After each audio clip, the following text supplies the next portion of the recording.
E aí, meus queridos, como é que vocês estão? Eu desejo que vocês estejam desfrutando da paz que excede todo o entendimento. E acredito que se você clicou nesse vídeo, talvez você possa estar passando por um momento de dificuldade na sua vida. Talvez tenha se levantado diante de você uma tempestade que você não está conseguindo lidar. Adversidades que parecem irresolvíveis. E eu queria te convidar a ficar até o final desse vídeo, porque através da palavra de Deus, talvez a gente consiga ressignificar e trazer um pouco mais de sentido para esse processo que você está passando. Se você ainda não me conhece, eu sou Glaucio Cardoso e nesse canal aqui a gente fala de conteúdo cristão. E eu tento fazer isso de uma forma um pouco diferente. Se você acredita no meu trabalho e se essa mensagem te ajudar, ao final eu te convido a ficar por aqui, a se inscrever, ativar as notificações para você não perder os próximos conteúdos, curtir, comentar, compartilhar, porque todas essas ações ajudam a dizer para o YouTube que esse conteúdo é relevante não só para você, mas também para outras pessoas. E assim você me ajuda a pregar o Evangelho.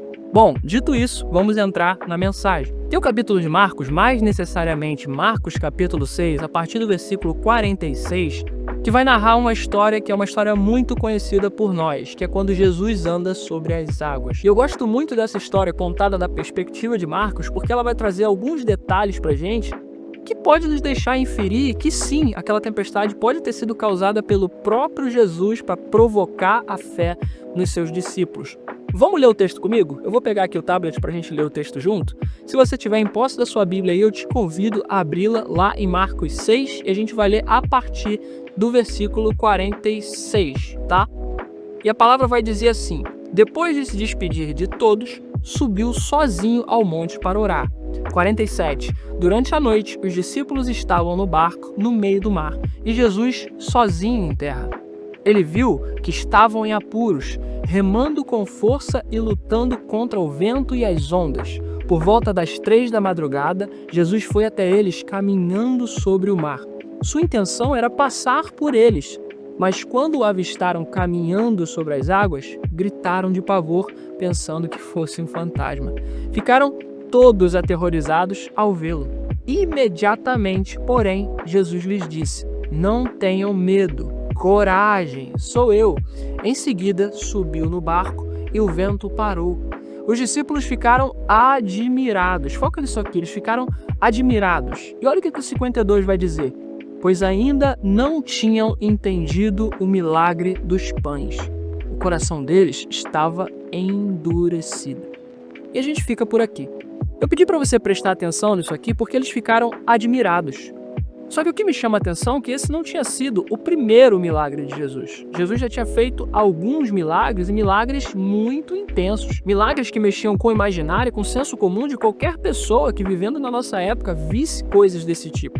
Como, por exemplo, o milagre da multiplicação dos pães. É interessante que esse episódio aqui de Jesus andando sobre as águas, ele acontece logo em seguida do milagre da multiplicação dos pães. Ou seja, os discípulos tinham acabado de presenciar um milagre absurdo, irmãos. Uma criança chega com um cesto com 5 pães e 2 peixes, e isso é o suficiente para alimentar mais de 5.000 pessoas.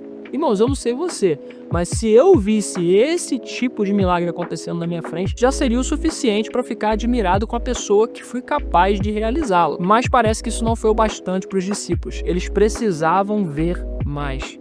E foi exatamente por isso que essa tempestade se colocou diante deles, para que Jesus mostrasse um pouco mais da sua capacidade, ainda que não fosse nada necessário. Mas eles precisavam se admirar ainda mais com Jesus, eles precisavam que os seus olhos brilhassem ainda mais. Infelizmente, nós somos assim. A gente precisa sempre ver um novo milagre, porque a gente esquece dos antigos. A gente esquece com muita facilidade aquilo que Jesus já fez diante de nós. Às vezes nas nossas próprias vidas, às vezes no nosso próprio passado, a gente esquece de onde Jesus nos tirou. Mas o foco dessa mensagem não é exatamente esse, embora isso seja muito relevante para a construção daquilo que a gente está tentando entender aqui.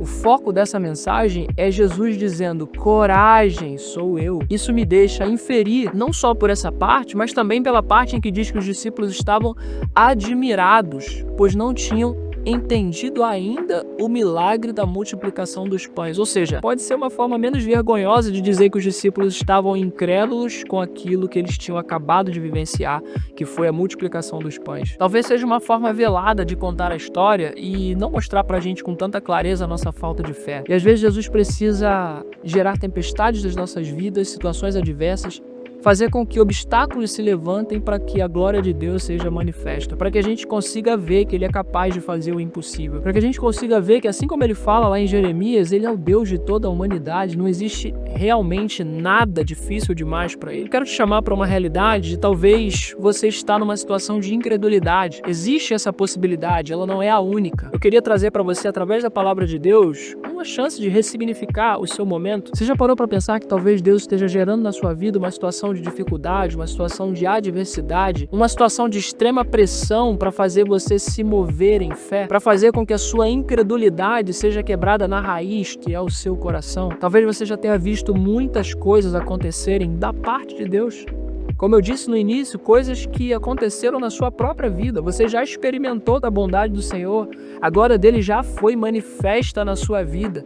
Você já viu Ele fazendo não só na sua, mas na vida de tantas pessoas com as quais você conviveu. Hoje, talvez, você está nesse lugar de novo. Nesse lugar de incredulidade, nesse lugar de resistência, assim como os discípulos. Talvez você tenha visto muita coisa, mas essas coisas não foram suficientes. E talvez Jesus esteja levantando adversidades e tempestades para que você possa vê-lo andar sobre as águas, para que você possa experimentar mais do Senhor. Em outro evangelho, vai contar por uma outra perspectiva, por um outro plano, que Jesus, ao entrar no barco, ele repreende o vento e a tempestade. E os discípulos vão declarar: quem é esse que até o vento e o mar lhe obedecem? Talvez esse problemaço que você considera sem saída tenha se levantado diante de você para que você veja Jesus declarar no meio dele: vento, mar, aquiete-se, acalme-se. Eu quero te trazer para essa realidade de que talvez os seus problemas, as suas dificuldades, aquilo que você considera o vento contrário, não seja um plano do inimigo, não seja o inimigo se levantando contra você, não seja uma resistência talvez de pessoas, de olhares invejosos, de palavras contrárias e de tantas outras coisas que a gente ouve falar na igreja, mas talvez seja o próprio Jesus gerando esse bloqueio, essa falta de acesso, essa dificuldade, não tem outra palavra, essa impossibilidade para que você veja a glória dele ser manifesta. Sabe, em determinado momento Jesus vai se deparar com um homem cego e os discípulos vão questioná-lo: Jesus, quem foi que pecou?